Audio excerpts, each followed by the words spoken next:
Welcome to IT Free Training's next free video. In this video, I will look at the group strategy Agdlp.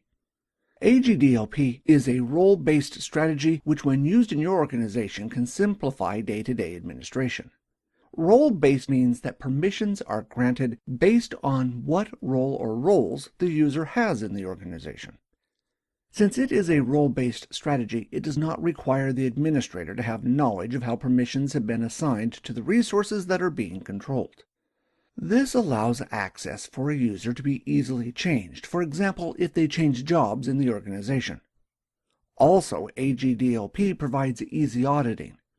If you want to know who has access to what, you simply need to look at who is a member of the group that provides the access. Agdlp is a strategy that is generally used in medium-sized networks. Microsoft defines this as a network with greater than 500 users. This strategy is also mainly used in a single domain, single forest environment, although it could be used throughout the forest. If you have a larger environment, the next video discusses another strategy that is often used in multiple domain environments. Both of the strategies are designed for large networks. If you are looking after a small network, it may be better to keep things simple. As we will see in this video, the extra complexity this strategy adds to your network also adds additional flexibility. It is up to you to decide if your network is big enough and complex enough for the extra work to provide any real advantages. When looking at these group strategies, they appear overly complicated at first and often difficult to understand. As I go through each part, I will explain the reasoning behind the groups used. It is important to remember that different groups have different scopes, different availability, and different membership requirements. For these reasons, group strategies like Agdlp, which take advantage of each of the different groups' characteristics. Agdlp works like this. Accounts go into global groups, which go into domain local groups, which get applied to permissions. Seems overly complex, doesn't it? Let's start with the resource we want to allow access to and work our way back and see why each group is used. First, you have a resource. In this case, let's say a color printer. You want to control who can use the color printer since color printing is expensive and you want to limit its use. Following this group strategy, you could create a domain local group and apply it to the printer. Remember that domain local groups are only available in the domain that they are created in. In this strategy, the domain local group is used to provide access to the resource. In this case, I will call the group Color Printing Allowed. The advantage of using a domain local group for permissions like this is that you can be assured that the group will not be used in another domain. Why is this important? If your company decides to audit who has access to what, you can look inside the Color Printing Allowed group to determine who is able to print to the color printers in your domain.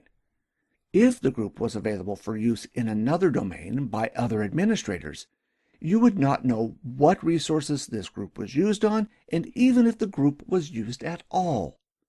In a moment, this will make a lot more sense. The next group is the global group. A global group is created and put into the domain local group. In this case, I will call the group Sales Users.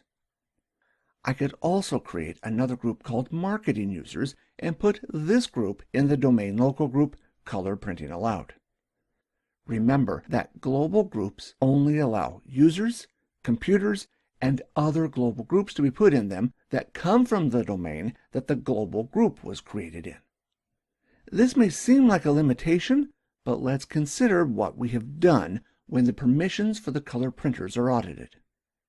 We can now say with confidence that only sales and marketing users from this company have access to the color printers. Why? Because the global group contains only users from the domain they were created in, so we know by design another user from another domain could not be put into this group. We also know that the domain local group scope is limited to only this domain and thus can only be used on resources in this domain. We can say with confidence that the domain local group has not been used in another domain. This is important because when audited, you want to be able to say with confidence who has access to what. Some of you may be thinking, in a single domain, single forest, could I not just use another group type? For example, could I not just use all the same type of groups? Using only domain local groups would work. However, you could never be sure that only users from your domain are being put into the domain local group. Today, you may have one domain and one forest, so you can say this. But tomorrow, another domain may be added either to the forest or as an external domain, and you will not be able to say this with confidence unless you check the membership of each group. The next point is, could you use only global groups? This is possible as well, but this would limit access to the resource to only members from that domain. At present, you may only have the one domain, but if another domain is added later, this will limit you. Also remember that global groups only allow other global groups from the same domain to be used as members in that group. That is, if you were using domain local group or universal group in that domain, you could not use these groups to grant access to the resource. In order to get global groups to work, you would need to use only global groups. To put it simply, if you use only global groups, you could only use global groups, and you could not provide access to users outside your domain. The next question is, could you use universal groups? The answer is yes, you could. Universal groups are replicated to all global catalog servers in the forest. This means that as soon as you use a universal group, you require access to a global catalog server. If all your domain controllers are global catalog servers, this won't present a problem. If all your domain controllers are not global catalog servers, in order to work out group membership, a global catalog server needs to be contacted, and if the global catalog server is over a WAN link, this will slow everything down. You can see that if you use the wrong groups in a single domain, single forest environment, Active Directory is fairly forgiving.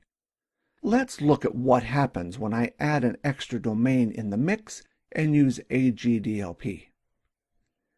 If you wanted to provide access to a user or group from another domain, the only place this could be added would be in the domain local group.